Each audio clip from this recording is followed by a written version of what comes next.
नमस्कार दोस्तों, मेरा नाम है यशवर्धन और ये है हजीलाइज एकेडमी का यूट्यूब का प्लेटफॉर्म हजीलाज आईएएस।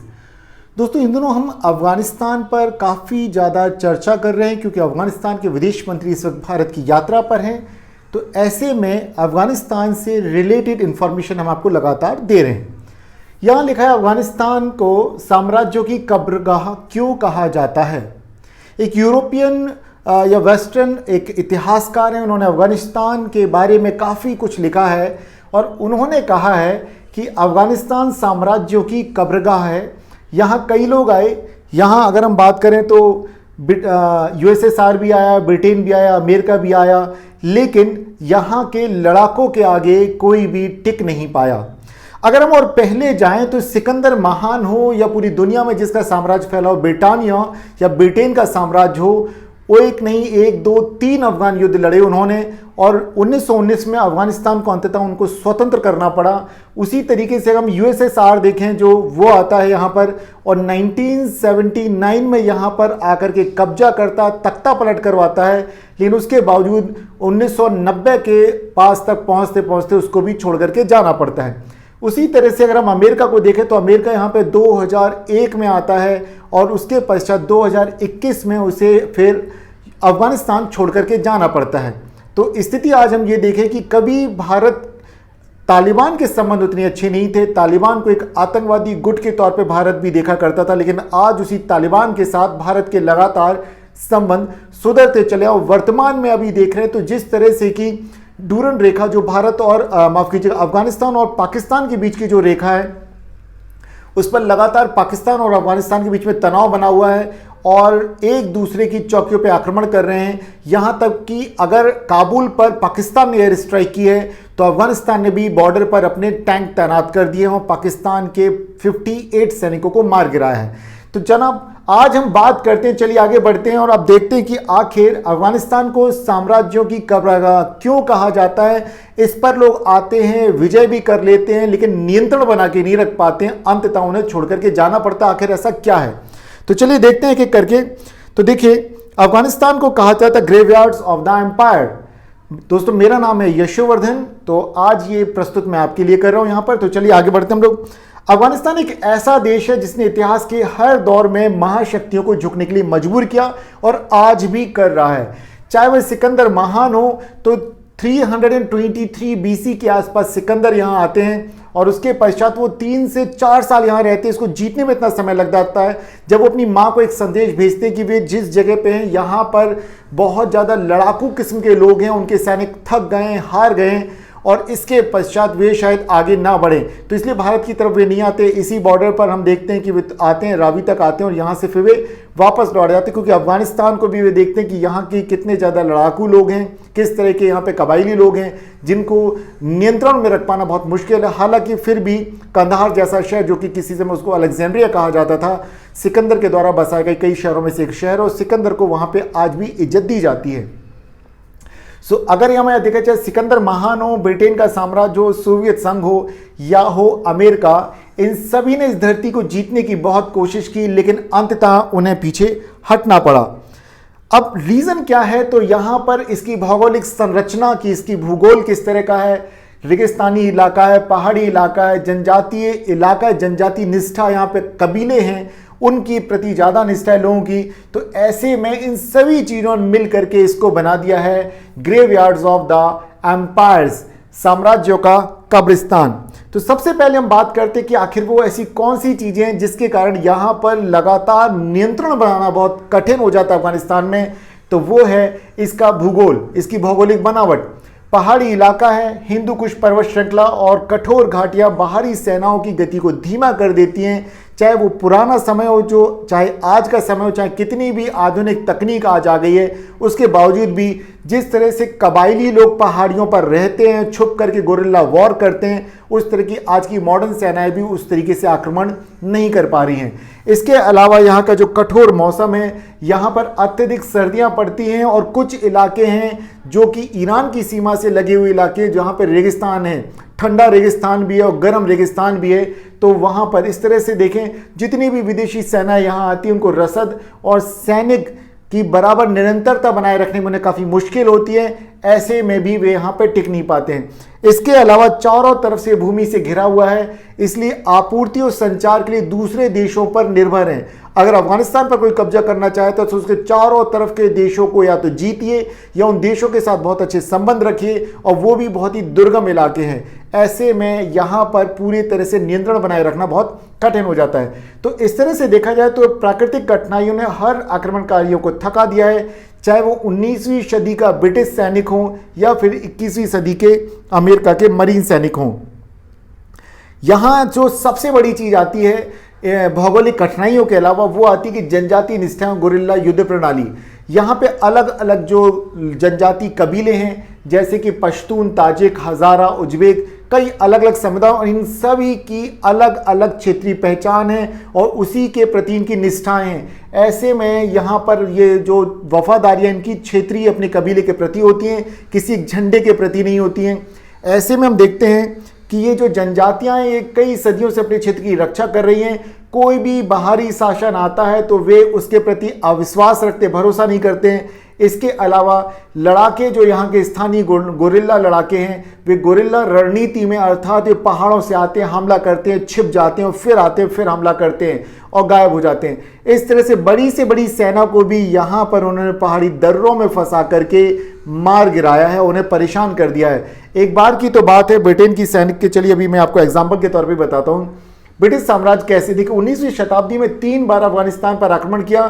पहला एंग्लो अफगान युद्ध, जब हम देखते कि काबुल पर कब्जा कर लिया जाता है, लेकिन जलालाबाद वापसी के दौरान 16,000 ब्रिटिश सैनिकों में से सिर्फ एक जीवित लौटता, वो भी इसलिए उसको जीवित छोड़ा था ताकि जाके बता सके कि उनकी क्या दुर्गति की है। इस बात को समझिएगा।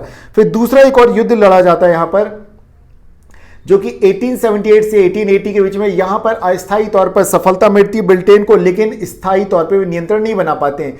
उसी तरह से तीसरे जो 1919 में है एंग्लो अफगान वॉर, तो यहाँ पे ब्रिटिश प्रभाव अब यहाँ पे थक चुका होता है और वे काफ़ी कोशिश करने के बावजूद भी स्थायी नियंत्रण नहीं बना पाते, तो अंततः वे अफगानिस्तान को छोड़ने में ही अपनी भलाई समझते हैं। अगर हम सोवियत संघ की बात करें तो सोवियत संघ भी यहाँ आता है। 1979 में यहाँ पे कम्युनिस्ट शासन को बचाने के लिए अफगानिस्तान पर कब्जा करता है, लेकिन जल्द ही उन्हें यहाँ के मुजाहिदीन लड़ाकों के कठोर प्रतिरोध का सामना करना पड़ता है, और इसे समर्थन दे रहा था अमेरिका, पाकिस्तान और सऊदी अरब और चीन का अप्रत्यक्ष तौर पर समर्थन प्राप्त था।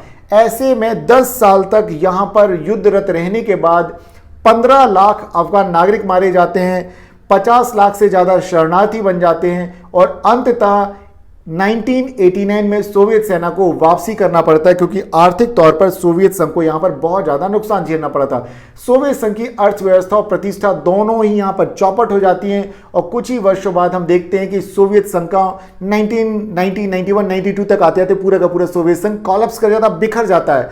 तो आप अंदाज़ा लगाइए कि किस तरह से साम्राज्यों को यहाँ पर आके ग्रेवयार्ड बन जाता है। अगर हम अमेरिका को देखें तो 9/11 का हमला अमेरिका के ऊपर हो, तो उसके पश्चात 2001 में अमेरिका ऑपरेशन एंड्यूरिंग फ्रीडम के तहत अफगानिस्तान पर हमला करता है, तालिबान को सत्ता से हटाता है, लोकतांत्रिक सरकार बनाता है, लेकिन 2 दशकों के बाद देश में भी स्थिरता नहीं आ पाती, और 2021 में राष्ट्रपति जो बाइडेन तय करते हैं कि अब सेना को वापस बुला लिया जाए। वे कहते हैं कि कुछ ही हफ्तों में तालिबान ने फिर से काबुल पर कब्जा कर लिया है, और यह दृश्य पूरी की पूरी दुनिया देखती है कि 19वीं शताब्दी में चाहे ब्रिटेन हो या 1979 से लेकर 89 के बीच में यूएसएसआर हो, सभी का पतन होता है। तो अगर ब्रिटेन की सेना से लेकर के अमेरिकी मरीन तक यहाँ आते हैं, सभी के सभी हार मानने के लिए मजबूर हो जाते हैं।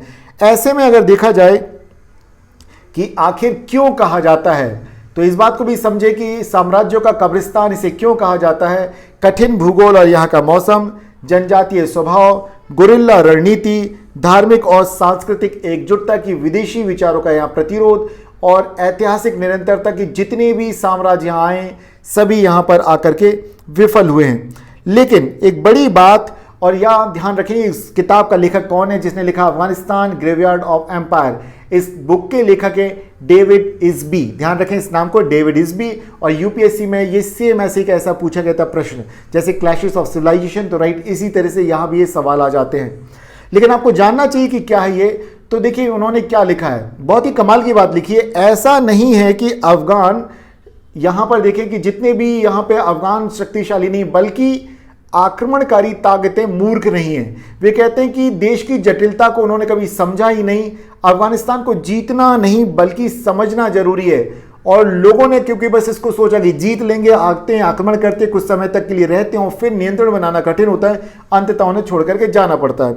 और अगर आज भी देखा जाए तो आज भी अफगानिस्तान ग्रेवयार्ड ऑफ एम्पायर्स कहलाता है, क्योंकि यहां पर आके हर महाशक्ति ने अपनी श्रेष्ठता की कीमत चुकाई है, चाहे वो ब्रिटिशर्स हो, चाहे सोवियत संघ हो, या फिर अमेरिका की 2021 में विदाई हो।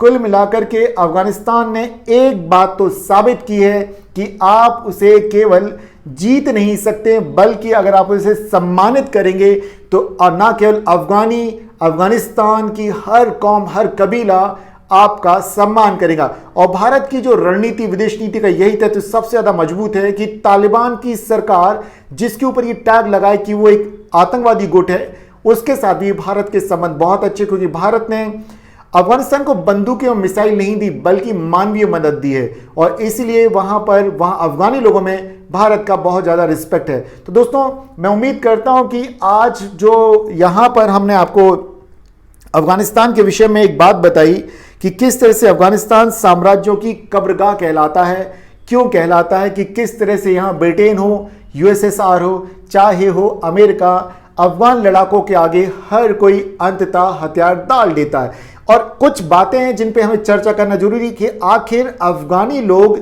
क्यों नहीं हारते कभी। देखिए, कभी आपने अफगानियों को अगर आप देखेंगे तो यहां कोई बहुत ज्यादा इक्विप्ड, कोई आर्मर पहनी हुई सेना नहीं होगी। सामान्य तरीके से जो अफगानी जो कुर्ता पहनते वो लोग पहने होंगे, सैंडल पहने होंगे, AK-47 अपने हाथ में लिए होंगे। कभी उन्होंने लग्जरी वाली लाइफ जी ही नहीं है, उनको पता ही नहीं कि लग्जरी क्या है। उनके जीवन में जो कहते हैं ना कि ये प्राप्त हो जाए, ये प्राप्त हो जाए तो बस भाई मेरा सपना पूरा हो गया, उनका सपना कुछ ऐसा है ही नहीं कि लग्जरी प्राप्त कर पाए या प्राप्त करने की कोई इच्छा है। तो ऐसे में सदैव उनके अंदर एक खालीपन, एक अधूरापन बना रहता है। वे सदैव लड़ते रहते हैं, और ये युद्ध किसके लिए करते हैं? वे अपनी संस्कृति के लिए करते हैं, अपने कल्चर को प्रोटेक्ट करने के लिए करते हैं। वे किसी भी दूसरे देश के आए हुए कल्चर को स्वीकार नहीं करते। यही बहुत बड़ा रीजन है। उनकी भौगोलिक कारण जो हैं कि वहाँ की भौगोलिक दशाएं, वहाँ की सर्दी, वहाँ की गर्मी, वहाँ का रेगिस्तानी मैदान, वो पूरे के पूरे तरह से हम देखें भौगोलिक रूप से देशों से घिरा हुआ देश है, लैंडलॉक्ड कंट्री है। उसके अलावा सबसे बड़ी जो चीज़ है वहाँ का कल्चर, वहाँ का कबायली प्रशासन, कबायली रीति रिवाज, जिसके कारण बाहरी देशों के साथ उनका संपर्क जो रहता है वो गिव एंड टेक का संपर्क होता है। वे कभी इस तरीके से नहीं जुड़ पाते। यहाँ तक कि अगर देखें कि इस्लामिक तौर पे अफगानिस्तान और पाकिस्तान का रिलीजन एक है, उसके बावजूद उनकी जो जनजातीय निष्ठा है कि वे हजारा हैं, वो उज्बेक हैं, वो पख्तून हैं, ये ज़्यादा उनके लिए मायने रखती है। इसलिए हम देखते हैं कि जब बॉर्डर पर पाकिस्तान ने वहाँ पर अटैक किया तालिबान के कुछ ग्रुप्स के ऊपर, तो वहाँ पर रिटेलिएशन में अफगानिस्तान की तालिबान सरकार ने पाकिस्तान के विरुद्ध भी टैंक तैनात कर दिए, जबकि सबको अच्छे से मालूम है कि पाकिस्तान एक न्यूक्लियर पावर है, अफगानिस्तान टिक ही नहीं सकता। लेकिन पाकिस्तान की क्या बिसात, जब वहां अमेरिका नहीं टिक पाया, ब्रिटेन नहीं टिक पाया, यूएसएसआर नहीं टिक पाया, और ये तीनों के तीनों आज की डेट में भी न्यूक्लियर पावर हैं। बहुत ज़्यादा संसाधन है इनके पास, अफगानिस्तान की तुलना में बहुत बड़ी सेना है। उसके बावजूद ये वहां पर जीतने के बाद भी पाकिस्तान के ऊपर नियंत्रण नहीं रख सके। तो इसीलिए कहा जाता है अफगानिस्तान साम्राज्यों का कब्रिस्तान है।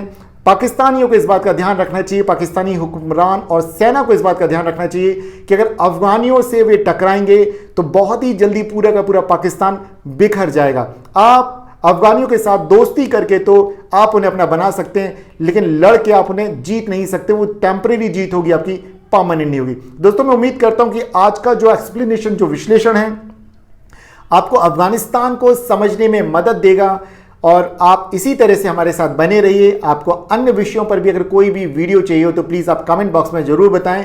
आप जिस विषय पर जानकारी चाहते हैं हम उस पर रिसर्च करेंगे और आपके समक्ष वो जानकारी प्रस्तुत करेंगे। दोस्तों, मेरा नाम है यशवर्धन और ये है हाजी अल आईएएस अकेडमी का यूट्यूब का प्लेटफॉर्म हाजी अल आईएएस। तो लगातार हमारे साथ बने रहे। और अब तक यदि आपने हमारे इस चैनल को यदि सब्सक्राइब नहीं किया तो हमारे इस चैनल को कर लीजिए सब्सक्राइब, बेल बटन दबा दीजिए ताकि आपको नए वीडियोस का नोटिफिकेशन मिलता रहे। इसे अपने दोस्तों के साथ, परिवारजनों के साथ शेयर करते रहिए, मोटिवेशन मिलता है। लगातार बने रहिए हमारे साथ नए वीडियो तक। तब तक अपनी लर्निंग जारी रखिए। नमस्कार।